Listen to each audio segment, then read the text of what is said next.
Pautang mo ng 100. Ay, oo. Pautang mo ng 100. Wala nga pera. Ay, garin eh. Meron ako din ng 50 pesos. Oo.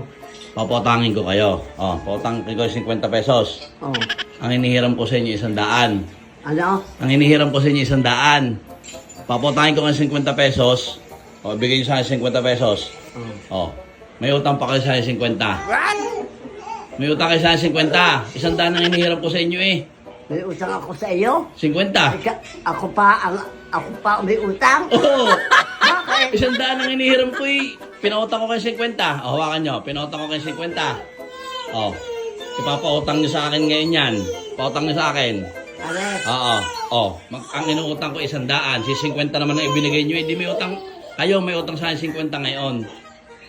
Ako may utang Oo. sa iyo? Ha. Bibigyan nyo isang araw ha. Wala akong pera eh. Ha? May utang kayo sa akin 50. 100 nga ang hinihiram ko eh. Si 50 ang binigay nyo. Ay, teka muna. Ay, ba't Aligay kanino.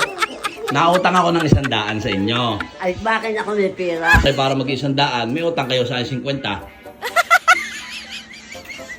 Ha? May utang kayo ngayon sa akin 50. 100 ang hinihiram kayo, si 50 re. Sa isang araw ko may bigyan, wala eh. Ay, bibigyan siyang araw. At ako walang pera. Ang teka muna. Huwag kita isip na isip. May akong kakautang pa.